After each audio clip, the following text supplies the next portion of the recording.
Louisiana beer reviews. Here we are looking at Funky Buddha's Gun IPA, 7% alcohol. I think it's 60 IBU if I remember. I wrote these notes down. Yeah. Use caramel malts of some sort and American hops of some sort. It's a very good score on Beer Advocate. Rate Beer says 92 out of 100, 89 out of 100 for the style, so B plus to A minus area.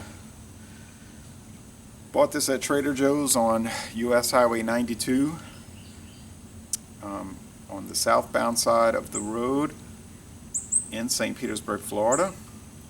I had never seen any Funky Buddha beers in Louisiana, but they may be available here. This brewery goes back around 10 years ago, actually less than 10 years ago, so it's one of the newer ones. Open the bottle, open your mind. Well, let's see about that.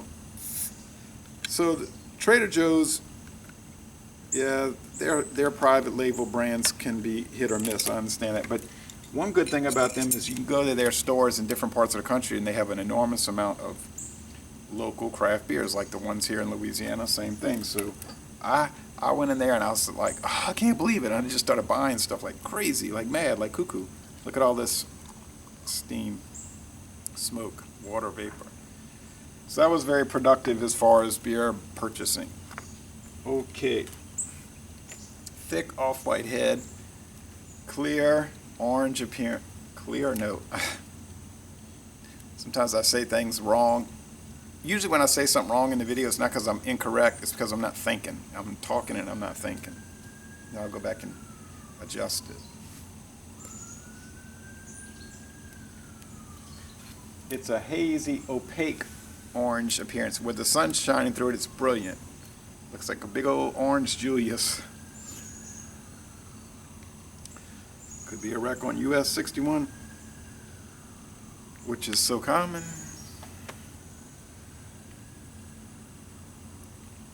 "60 IBUs is more like an older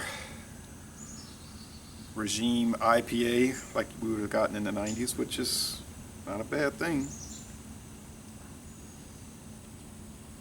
It's same old story, sweet white bread crust, a little hop, fruity hop notes, maybe peaches and mango. I like the aroma. It's pleasant, it's mild, so I think this beer is going to be very mild, okay?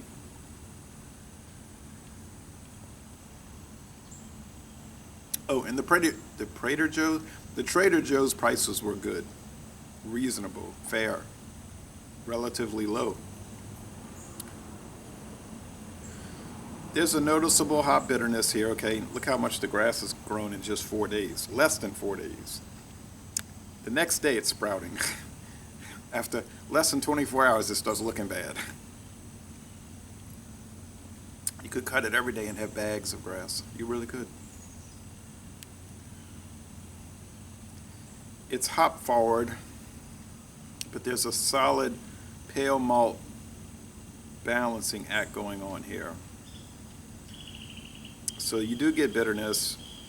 It's not harsh. 60 IBUs, it's not harsh. This is similar to the venerable, or in some people's mind, the infamous Giacomo IPA from Abita,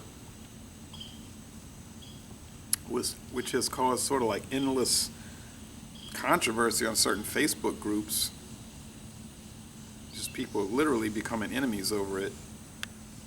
That beer was discontinued in 2016 anyway, but I was one of the boosters of Giacomo IPA.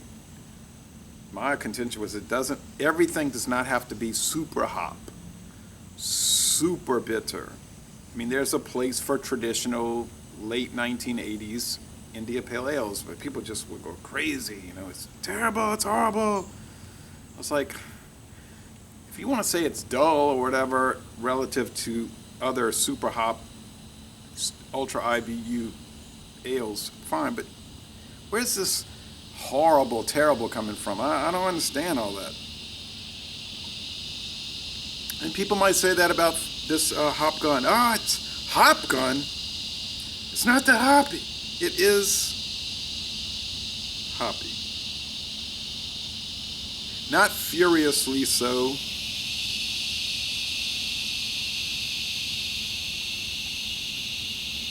The mouth feels medium. The finish is a little puckering on the dry side, and it's easy going. 7%, it'll affect you when you're close to the end of the bottle. If you drink 2, you'll start to slur, have trouble with the S's. I'll notice that if I drink too much of high ABV, I'll start to fumbleina over the words. And people will say, oh, I can handle it, I can drive the vehicle. You know, I'm not too sure about that.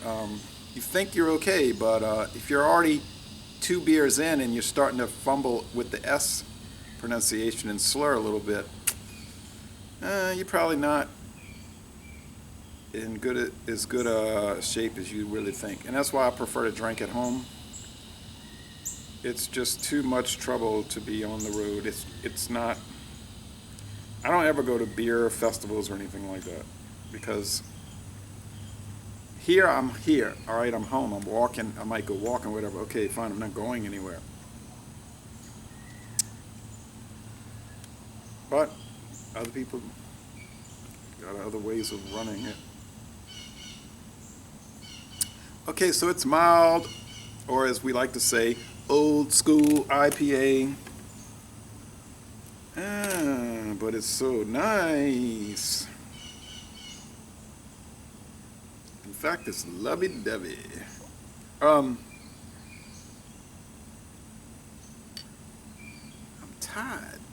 I'll give it decent looking label, not the greatest, kind of Marvel Comics cover label. I'll give it an A-. It's excellent to an extent. It's not game-changing. It's not world-class. It's not any of that, but it's fine. For the price I paid, I got no issue with it. So, been there, done that, but, you know, I was glad to be there and glad to do it. So, there's Le Bon Temps Relais, a good one, a winner, and I'm going to end this review by saying, y'all come on down to sunny, hot, humid, southeastern Louisiana.